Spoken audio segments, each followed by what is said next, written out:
الحمد لله رب العالمين والصلاة والسلام على سيد الأنبياء والمرسلين وعلى آله وصحبه ومن تبعهم بإحسان إلى يوم الدين. أما بعد، اللهم صل على محمد وعلى آل محمد. آج ہماری سیرت النبی صلی اللہ علیہ وسلم کورس کی دوسری کلاس ہے، اور پچھلی کلاس میں ہم نے حضور صلی اللہ علیہ وسلم کی بعثت سے پہلے دنیا کی حالات کا جائزہ لیا تھا، اور آج ہم حضور صلی اللہ علیہ وسلم کی ولادت سے شروع کرتے ہیں، اور مکی دور کو کوشش کریں گے کہ مختصر طریقے سے اس میں جو اہم واقعات ہیں ان کو مکمل کریں۔ تو حضور علیہ الصلاۃ والسلام کی بعثت سے پہلے ہم نے دنیا کا جائزہ لیا، تو معاشرتی لحاظ سے، سیاسی لحاظ سے، معاشی لحاظ سے، قانونی لحاظ سے، ہر لحاظ سے انسان گھٹا ٹوپ اندھیروں میں پڑے ہوئے تھے، جس کو قرآن مجید نے بڑے مختصر لفظوں میں جامع طریقے سے بیان فرمایا ہے۔ وَإِن كَانُوا مِن قَبْلُ لَفِي ضَلَالٍ مُبِينٍ، کہ حضور علیہ الصلاۃ والسلام سے پہلے، قرآن مجید کے نزول سے پہلے، انسان گمراہی کے گھڑوں میں گرے ہوئے تھے، بڑی گمراہی میں پڑے ہوئے تھے۔ تو انسانوں کو ظاہر ہے کہ عیسیٰ علیہ السلام کے بعد تقریباً 650 سال گزر چکے تھے، ان کے پاس اللہ کی طرف سے کوئی محفوظ ہدایت موجود نہیں تھی۔ تو یہ اللہ تعالیٰ جب بھی ایسا ہوتا ہے کہ پہلے نبی کی تعلیمات اپنی اصل شکل میں موجود نہیں ہوتی، محفوظ نہیں ہوتی، تو پھر اللہ تعالیٰ کا کرم یہ کام کرتا ہے کہ نئے پیغمبر کو بھیجتا ہے تاکہ انسانوں کو وہ رہنمائی کر سکے، اور قیامت کے دن انسان یہ نہ کہہ سکے کہ ہمیں معلوم نہیں تھا، پتہ نہیں تھا، لہذا ہمیں سزا کیوں دی جا رہی ہے۔ تو ایسے عالم میں اللہ تعالیٰ نے جزیرۃ العرب کا انتخاب کیا، اور عربی زبان میں، عرب قوم میں، اور مکہ کی سرزمین پہ اپنا آخری پیغمبر بھیجنے کا فیصلہ کیا۔ یہ جو اللہ تعالیٰ کا انتخاب ہے، ظاہر ہے کہ اللہ تعالیٰ نے ارشاد فرمایا ہے کہ اللہ اعلم حیث یجعل رسالتہ، اللہ سب سے زیادہ بہتر جانتا ہے کہ اپنا رسول کہاں پر بھیجے۔ تو اللہ تعالیٰ نے فیصلہ کیا عرب کی سرزمین میں پیغمبر بھیجنے کا، تو وہ ہر لحاظ سے ایک بہترین فیصلہ ہے، تاریخ نے یہ ثابت بھی کیا۔ اور اس کا اب ہم جائزہ لیتے ہیں کہ حضور علیہ الصلاۃ والسلام کا جو یہ مکی دور ہے، یہ 53 سالوں پر مشتمل ہے، اور آپ مکہ میں پیدا ہوئے، اور آپ کی ولادت باسعادت عام روایات کے مطابق 20 اپریل 571 عیسوی، یعنی عیسیٰ علیہ السلام کے آنے کے 571 سال بعد آپ آئے، اور یہ 12 ربیع الاول کا دن تھا عام روایات کے مطابق، جس پہ اکثر علماء کا قول ہے۔ اور یہ عام الفیل تھا۔ عام الفیل کہتے ہیں وہ سال جس میں یمن کے بادشاہ ابرہا نے خانہ کعبہ کو مسمار کرنے کا فیصلہ کیا، اور اس پہ ہاتھیوں کا بڑا لشکر لے کر کے چڑھائی کرنے کا فیصلہ کیا۔ اس کو ہم کہتے ہیں تاریخ میں عام الفیل۔ تو اس عام الفیل میں حضور صلی اللہ علیہ وسلم کی بعثت ہوئی، اور یہ دن تھا پیر کا۔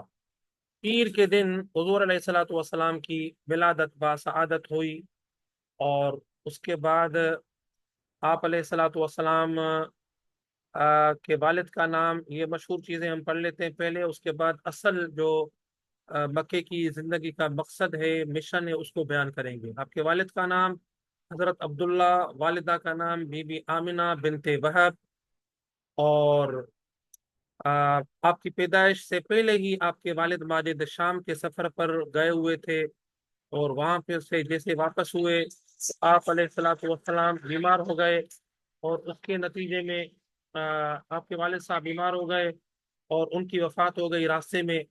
تو یہ حضور علیہ الصلاۃ والسلام کے پیدائش سے پہلے آپ کے والد صاحب کی وفات ہو گئی، اور اس کے بعد 6 سال کی جب آپ کی عمر ہوئی ولادت کے بعد، تو آپ کی والدہ ماجدہ بی بی آمنہ بھی فوت ہو گئی۔ دیکھیے، آپ کی پیدائش پر عقیقہ کیا گیا عرب کے دستور کے مطابق۔ آپ کے دادا عبد المطلب نے 7ویں دن آپ کا نام محمد رکھا اور ایک دمبا ذبح کیا عقیقے میں۔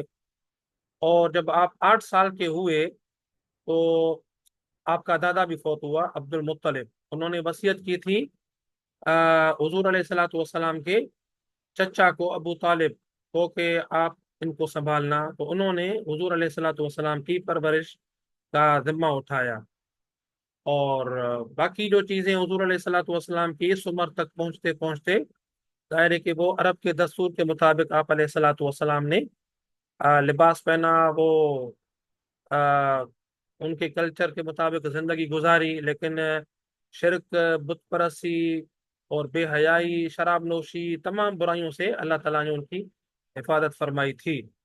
تو جب 12 سال کے ہوئے تو اپنے چچا ابو طالب کے ساتھ تجارتی سفر کرنا شروع کیا۔ اس زمانے میں مکے کے لوگ عام طور پر شام کے ساتھ تجارت کرتے تھے، اور یہ لمبا سفر تھا مکہ سے شام تک کا۔ اور وہاں پہ مکہ کی پروڈکٹس کو لے کر کے بیچتے تھے، اور وہاں سے پروفٹ لے کر آتے تھے۔ تو 12 سال کی عمر میں حضور علیہ الصلوۃ والسلام نے یہ سفر شروع کیا، اور اس کے ساتھ اپنے چچا کا ہاتھ بٹاتے تھے، اور آہستہ آہستہ آپ کاروبار سیکھ گئے، اور کاروبار میں اتنی مہارت حاصل کر لی، اخلاق آپ کا اتنا مشہور ہو چکا تھا کہ مکہ کے ہر گھر میں آپ علیہ الصلوۃ والسلام کو جانا جاتا تھا، پہچانا جاتا تھا۔ اب یہاں پہ ہم آتے ہیں کہ مکی دور میں بعثت نبوی صلی اللہ علیہ وسلم سے پہلے آپ کی زندگی کے جو چند اہم واقعات ہیں ان کا ذکر کرنا ضروری ہے۔ ان میں سب سے اہم مشہور واقعہ، وہ اس کو ہم کہتے ہیں حرب الفجار۔ ٹھیک ہے، یہ چونکہ حضور علیہ الصلوۃ والسلام کی نبوت سے پہلے لڑائی ہوئی تھی، اور 15 عام الفیل تھا، یعنی ابرہہ کے لشکر کو حملہ کرتے ہوئے 15 سال گزر چکے تھے، اور حضور بھی 15 برس کی عمر کے تھے۔ تو ان کے ہاں ایک لڑائی ہو گئی قریش اور بنو قیس قبیلے کے درمیان، اور یہ حرام مہینوں میں لڑائی ہوئی، محرم کے مہینے میں، جس میں ابراہیم علیہ السلام کے دین میں جنگ کرنا ممنوع قرار دیا تھا، اس لیے اس کو حرب الفجار کہا جاتا ہے، فاجروں کی جنگ۔ اور بالآخر اس میں یعنی دیتیں، خون بہا ادا کرنے کے بعد پھر بڑے لوگ آپس میں بیٹھے، اور انہوں نے پھر معاہدہ کیا، اور صلح کا معاہدہ کیا، اور اس کے نتیجے میں ایک معاہدہ ہوا جس کو ہم کہتے ہیں حلف الفضول یا حلف الفضول۔ تو یہ معاہدہ بڑا اہم معاہدہ ہے، اس میں حضور صلی اللہ علیہ وسلم نے بھی شرکت فرمائی، اور اس جنگ میں بھی آپ علیہ الصلوۃ والسلام نے کچھ تو خون میں تو حصہ نہیں لیا، لیکن چچاؤں کو، یعنی قریش چونکہ حق پر تھے اس معاملے میں، تو آپ علیہ الصلوۃ والسلام نے چچاؤں کو تیر اٹھا کر دیے اور جنگ میں اپنے طور پر مدد فرمائی۔ تو یہ جو حلف الفضول ہے، اس میں چونکہ بہت سارے لوگ شامل تھے جن کے نام میں فضل کا نام کامن تھا، تو اس وجہ سے اس معاہدے کا نام رکھا گیا حلف الفضول یا حلف الفضول، یعنی وہ معاہدہ جن میں فضل نامی لوگوں نے شرکت کی تھی۔ اور یہ 590 میں معاہدہ ہوا تھا، 590 عیسوی میں، اور ان چیزوں پر معاہدہ ہوا تھا کہ ہم مظلوموں کا ساتھ دیں گے، خواہ وہ کسی قبیلے کے ہوں، یہاں تک کہ ان کا حق ادا کیا جائے۔ دوسرا، ملک میں ہر طرح کا امن و امان قائم کریں گے۔ تیسرا، مسافروں کی حفاظت کریں گے۔ چوتھا، غریبوں کی امداد کرتے رہیں گے۔ پانچواں، کسی ظالم یا غاصب کو مکہ میں نہیں رہنے دیں گے۔ تو یہ ایک اچھا معاہدہ تھا۔ یہ یوں سمجھیے کہ اس زمانے کی ایک NGO تھی جس نے معاشرے کے فلاح بہبود کے لیے ایک پلیٹ فارم بنایا۔ حضور علیہ الصلوۃ والسلام نے اس میں شرکت فرمائی جوانی میں، اور آپ ہمیشہ اس معاہدے کو بعثت نبوی کے بعد بھی اچھی نگاہ سے دیکھتے تھے، تعریف کرتے تھے کہ اگر اس طرح کا معاہدہ آج بھی مجھے پیش کیا جائے تو میں قبول کروں گا۔ تو یہاں سے یہ بات ثابت ہوئی کہ